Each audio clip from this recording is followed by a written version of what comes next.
आज अयोध्या के रुदौली पहुंचे सीएम योगी ने समाजवादी पार्टी और कांग्रेस पर राम मंदिर मुद्दे को लेकर जमकर बरसे। सीएम ने कहा कि जो लोग कभी राम के अस्तित्व पर सवाल खड़ा करते थे वो आज राम मंदिर की बात कर रहे हैं। सीएम योगी ने कहा कि जिन्होंने राम भक्तों पर गोलियां चलवाई वो दान पर सवाल खड़ा कर रहे हैं। हालांकि मुख्यमंत्री ने यह भी कहा कि चूंकि इस पूरे मामले में एसआईटी की जांच काफ़ी तेजी से आगे बढ़ रही है और 15 दिनों में दूध का दूध और पानी का पानी हो जाएगा। देखा जाए तो इस वक्त राम मंदिर दान का जो मुद्दा है काफ़ी गरमाया हुआ है, इस पर जमकर सियासत हो रही है। वीडियो जर्नलिस्ट सुबी खान के साथ अविनाश सिंह, न्यूज स्टेट अयोध्या। राम मंदिर दान मामले में गठित एसआईटी की जांच काफ़ी तेजी से आगे बढ़ रही है। देखा जाए तो एसआईटी की जो पूरी टीम है पिछले 4 दिनों से अयोध्या में डटी हुई है। लगातार ट्रस्ट के पदाधिकारियों कर्मचारियों से पूछताछ हो रही है। गौरतलब है कि दान में गबन का आरोप लगाया गया था, जिसके बाद सरकार ने 3 सदस्यीय एसआईटी का गठन किया। अब तक अगर पिछले 3 से 4 दिनों की बात करें तो पिछले 3 से 4 दिनों में दर्जनों जो कर्मचारी और पदाधिकारी हैं उनसे एसआईटी पूछताछ कर चुकी है। वीडियो जर्नलिस्ट सुबी खान के साथ अविनाश सिंह, न्यूज स्टेट अयोध्या। जून 2025 में हरिद्वार में हुए भूमि घोटाले को लेकर के पुष्कर सिंह धामी ने आज बड़ा एक्शन लिया और उन्होंने एक आईएएस की बर्खास्तगी और एक आईएएस को मेजर पनिशमेंट की सिफारिश केंद्र सरकार से की है। ये वही भूमि घोटाला है जो जून 2025 में हरिद्वार में हुआ था, जिसमें 14 करोड़ की जमीन 54 करोड़ में खरीद ली गई थी। न्यूज स्टेट ने इसको बहुत कायदे से इन्वेस्टिगेट करके दर्शकों तक पहुंचाया था और इसके साथ ही सरकार की आंखें भी खोलने का काम किया था। उसके बाद प्रिलिमिनरी इंक्वायरी के बाद कॉम्प्रिहेंसिव इंक्वायरी हुई और विस्तृत जांच के बाद फिर आज एक बड़ा फैसला आया, जिसकी प्रतीक्षा पिछले काफ़ी दिनों से हो रही थी। यानी जो उस समय तत्कालीन डीएम थे कर्मेंद्र सिंह, उनको मेजर पनिशमेंट दिया गया है। इसके अलावा जो उस समय म्युनिसिपल कमिश्नर थे वरुण चौधरी, उनकी बर्खास्तगी की सिफारिश भी की है। तो इन दोनों आईएएस के खिलाफ कार्रवाई की सिफारिश केंद्रीय कार्मिक मंत्रालय को आज भेज दी गई है। तत्कालीन एसडीएम अजयवीर सिंह को 3 वेतन वृद्धि रोकने के साथ ही एक एडवर्स एंट्री दी गई है। तो ये भी एक बड़े पनिशमेंट में शामिल होता है। इसके अलावा वो लोग जिन्होंने ज़मीन ये जानते हुए भी कि ज़मीन सस्ती है, अपनी ज़मीन महंगी बेची थी और कूट रचित तरीके से ज़मीन को बेचने का काम किया था, उन भी 10 प्राइवेट लोगों के खिलाफ विजिलेंस को अभियोग चलाने की अनुमति दे दी है, यानी उन पर भी मुकदमा चलेगा। इसके अलावा कुछ जो छोटे अधिकारी थे नगर निगम में और एडमिनिस्ट्रेशन में, उनके खिलाफ भी बड़ी कार्रवाई की गई है। ये आज तक की आप ये समझिए कि ये संभवतः आज तक की उत्तराखंड की एक बड़ी कार्रवाई है जो प्रशासनिक अधिकारियों के खिलाफ हुई है। अपने सहयोगी कैमरामैन सोनी कुमार के साथ न्यूज स्टेट के लिए देहरादून से अजीत सिंह राठी। संतकबीरनगर जिले से एक दिलदहला देने वाली घटना सामने आई है, जहां एक दोस्त ने अपने ही दोस्त की गला रेत कर निर्मम हत्या कर दी। आपको बता दें यह पूरा मामला संतकबीरनगर जिले के बखिरा थाना क्षेत्र के बबनी चौराहे का है, जहां एक दोस्त नित्य क्रिया के लिए अपने बाहर निकलता है, जहां पर पहले से ही नासिर नाम के युवक जो घात लगाए बैठा हुआ था वह अचानक हमला बोल देता है। आपको बता दें वहीं बगल में चौराहे पर ही मुर्गा काट रही वाली दुकान से वह आरोपी जो है वह धारदार हथियार लेता है और अपने 3 युवकों के साथ उसे घेर कर उसका गला रेत कर हत्या कर देता है, जिसके बाद वहां से आरोपी फरार हो जाते हैं। और जैसे ही सूचना ग्रामीणों को लगती है, ग्रामीण उग्र होकर गिरफ्तारी और ठोस कार्रवाई का प्रदर्शन करने लगते हैं। आपको बता दें जैसे ही इसकी जानकारी उच्च अधिकारियों को लगती है, मौके पर उच्च अधिकारी पहुंचते हैं और जो परिजन है उनकी तहरीर पर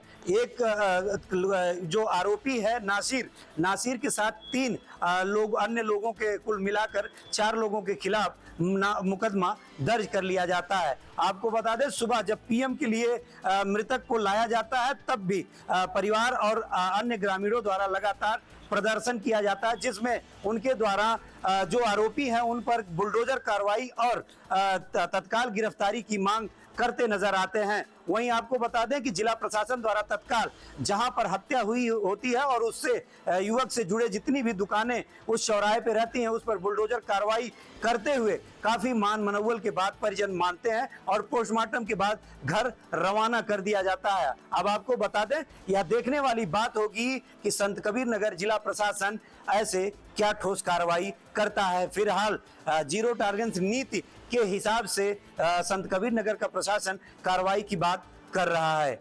न्यूज स्टेट के लिए शैलेंद्र कुमार, संतकबीरनगर। महाराष्ट्र में शिवसेना के फाउंडेशन डे पर जोरदार शक्ति प्रदर्शन दिखाई दे रहा है। एकनाथ शिंदे की शिवसेना और उद्धव ठाकरे की शिवसेना का दो जगह रैली निकाली गई और इस रैली में जोरदार पोस्टरबाजी भी हुई।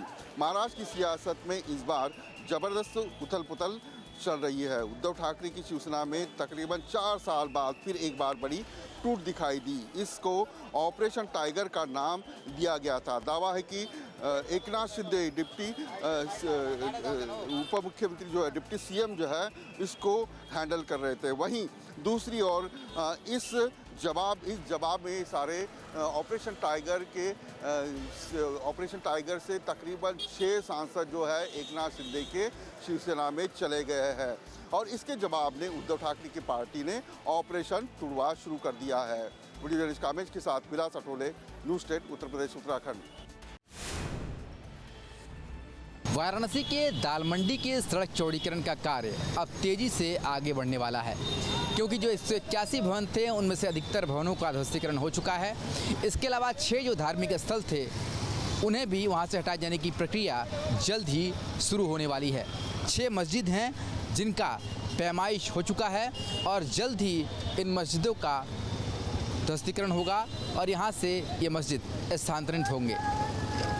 एडमिनिस्ट्रेशन लगातार इस पर काम कर रहा है और किस तरह से इस सड़क परियोजना को जल्दी मूर्त रूप दिया जाए, इसके तहत अब काम शुरू हो रहा है। दाल मंडी की ये सड़क जो पहले गली नज़र आती थी, अब वो सड़क का रूप ले चुकी है। तो अब दाल मंडी की ये गली जो है वो सड़क का रूप ले रही है और इस सड़क के रूप लेने के तहत न सिर्फ मकानों का ध्वस्तीकरण हुआ है, बल्कि अब धार्मिक स्थानों को भी स्थानांतरित किया जाएगा। वीडियो जर्नलिस्ट शिवम मिश्रा के साथ Sushant Mukherjee, news state, Varanasi. NEET परीक्षा से पहले टेलीग्राम को लेकर दिल्ली हाई कोर्ट ने किसी प्रकार की कोई भी राहत नहीं दी है। ऐसे में दिल्ली हाई कोर्ट ने आईटी की एक्ट 69A का भी हवाला देते हुए 21 जून तक टेलीग्राम ऐप पर बैन लगा दिया है। ऐसे में तमाम तरह के सवाल जो खड़े हो रहे थे उन पे भी आज हाईकोर्ट के अंदर में चर्चा होती हुई नजर आई। अदालत ने कहा कि परीक्षा पूरी होने तक सरकार का फैसला जारी रहेगा। सरकार का दावा है कि कुछ लोग टेलीग्राम का इस्तेमाल करके फर्जी पेपर और गलत जानकारी फैलाने के लिए कार्य कर रहे थे। ऐसे में परीक्षा को निष्पक्ष तरीके से कराने के लिए यह कदम ज़रूरी है। अब 21 जून तक टेलीग्राम पर लगी रोक बनी रहेगी और इसके बाद आगे क्या कुछ होगा इस पर तो सबकी निगाहें टिकी हुई हैं। लेकिन अगर बात की जाए टेलीग्राम ऐप के सीईओ की, तो टेलीग्राम ऐप के सीईओ ने भी हाई कोर्ट दिल्ली के अंदर में तमाम तरह के साक्ष्य उपस्थित किए, जिसमें उन्होंने कहा कि क्या केवल एक यही टेलीग्राम एक ऐसा सोशल मीडिया का ऐप है जिसके माध्यम से तमाम तरह की जो जानकारी है वो झूठी अफवाहें हैं फैलाई जा सकती हैं। क्या अन्य ऐप के द्वारा इस प्रकार की घटनाओं को अंजाम नहीं दिया जा सकता? लेकिन कोर्ट ने अपना रुख साफ किया और फिर टेलीग्राम पर जो अस्थायी बैन लगाया गया उस पर अपना फैसला सुरक्षित रखा और साफ तौर पे कहा कि 21 जून को जब परीक्षा पूरी हो जाएगी नीट की, उसके बाद टेलीग्राम पर लगी जो रोक है उसको हटा दिया जाएगा। ऐसे में अभी तक देखा जा सकता है कि टेलीग्राम ऐप पर किसी प्रकार की कोई राहत हाईकोर्ट दिल्ली ने नहीं दी है। वीडियो मुकेश झा के साथ से ये दुआ सली, न्यूज़ स्टेट, दिल्ली।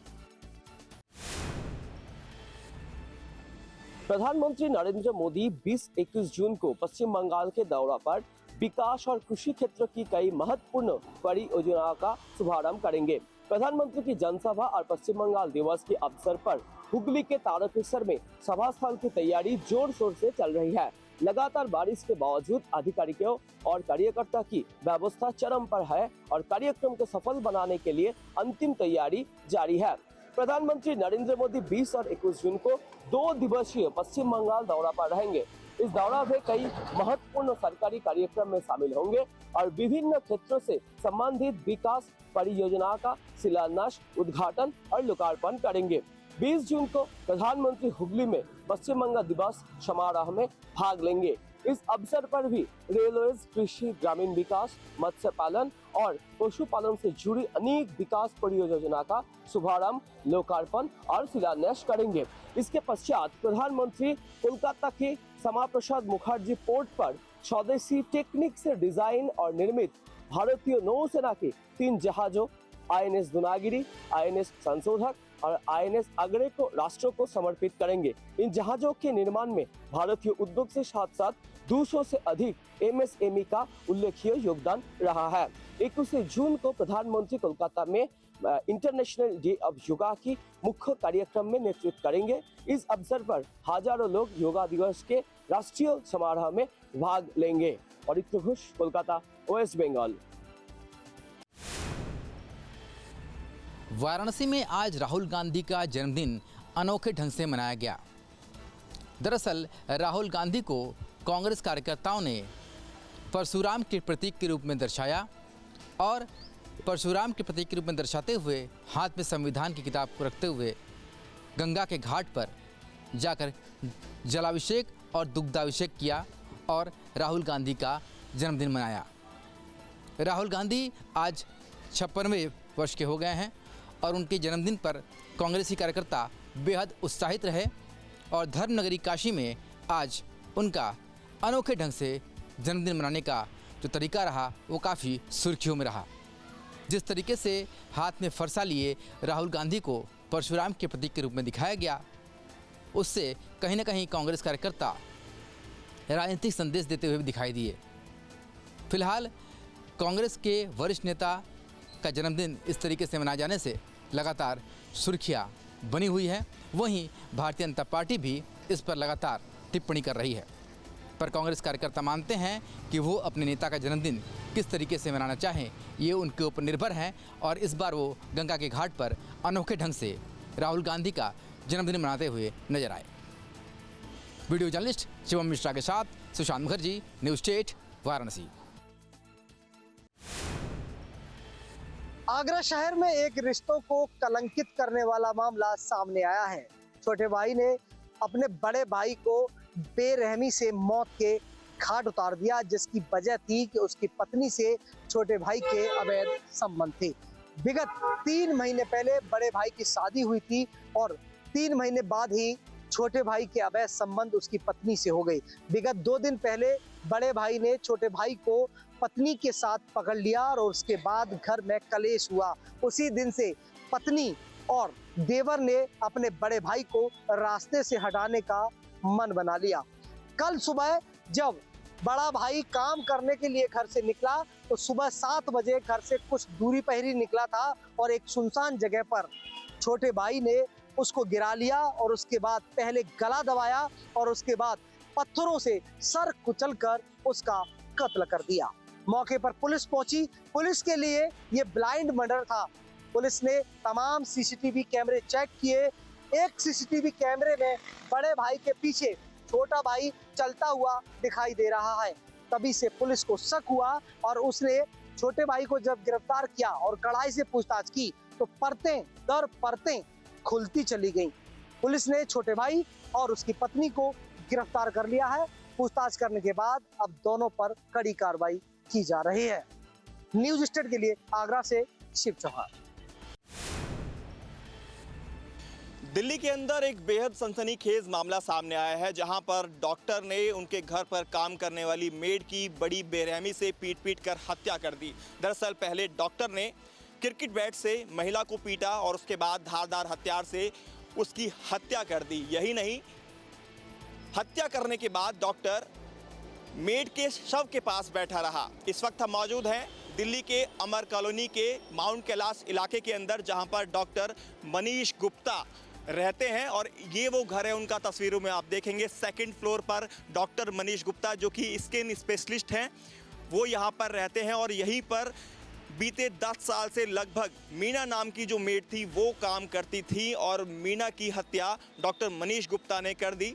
उसके पीछे की वजह जब सामने आई तो बेहद चौंकाने वाली बात सामने आई। दरअसल पुलिस इन्वेस्टिगेशन के अंदर डॉक्टर मनीष गुप्ता ने बताया कि जो मेड मीना है वो काला जादू किया करती थी, जिसकी वजह से उनके घर के अंदर तनाव का माहौल रहता था, घर में अनबन रहती थी और इसी वजह से उन्होंने मेड मीना की हत्या कर दी और उसके बाद उसके शव को जो टेरिस है वहाँ पर लेके गए और वहीं पर बैठे रहे। पुलिस को जब इस बारे में जानकारी दी गई, कॉल पहुंची तो पुलिस मौके पर पहुंची, घटनास्थल पर पहुंची। मनीष गुप्ता उस वक्त भी डेड बॉडी के पास बैठे रहे, यानी कि मीना जो कि मेड थी उसके पास बैठे रहे। मीना पास ही के गढ़ी इलाके से आती हैं, जो कि रोजाना यहाँ पर काम करने के लिए इनके घर पर आती थी, लेकिन डॉक्टर ने जिस तरह से आरोप लगाया कि वो काला जादू किया करती थी, इसको लेकर मीना के परिवार वालों का कहना है कि किसी भी तरह से काला जादू उनको नहीं आता था या फिर इससे कोई भी संबंध इस तरह का नहीं था मीना का। हालांकि पुलिस हर एंगल से इस मामले में जांच कर रही है। डॉक्टर मनीष गुप्ता को पुलिस ने गिरफ्तार कर जेल भेज दिया है, लेकिन ये जो पूरा घटनाक्रम हुआ है इसने सभी को हैरान करके रख दिया है। जिस तरह से डॉक्टर मनीष गुप्ता ने पुलिस को जानकारी दी, पुलिस हर एक पहलू पर जांच भी कर रही है, क्या वाकई इसमें काला जादू का कोई इन्वॉल्वमेंट रहा है या नहीं। लेकिन उसके बाद से इलाके में सन्नाटा पसरा हुआ है। तस्वीरें आप देखेंगे, सभी लोग घरों पर हैं और हालांकि पुलिस जो है वो अभी भी यहाँ पर आपको दिखाई देगी। जो माउंट कैलाश इलाका है वहाँ पर अभी भी घर के पास पुलिस मौजूद है। तमाम लोग यहाँ पर आ रहे हैं, लेकिन ऊपर जाने के लिए परमिशन नहीं है।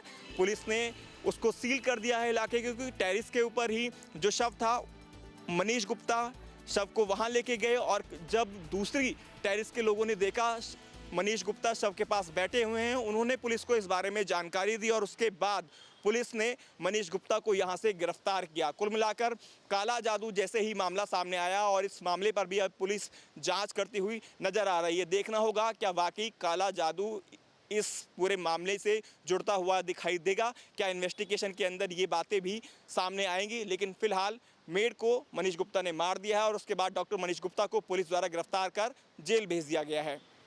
वीडियो जर्नलिस्ट यश शर्मा के साथ हिमांशु शर्मा। जनपद रामपुर के थाना अजीम नगर क्षेत्र में एक युवक की हत्या के मामले में पुलिस ने एक महिला सहित 3 लोगों को जेल भेज दिया। पुलिस ने जानकारी देते हुए बताया कि मृतक जनपद मुरादाबाद के थाना छजलेट का रहने वाला है और वह एक विधवा महिला से प्रेम प्रसंग करता था। इस बात का जब विधवा महिला के बेटे को पता लगा तो बेटे ने अपने चाचा के साथ मिलकर अपनी मां के आशिक की हत्या कर दी। पुलिस ने इसका खुलासा करते हुए 3 लोगों को जेल भेज दिया है। रामपुर से मैं सैयद शरावत नकवी, न्यूज़ स्टेट उत्तर प्रदेश।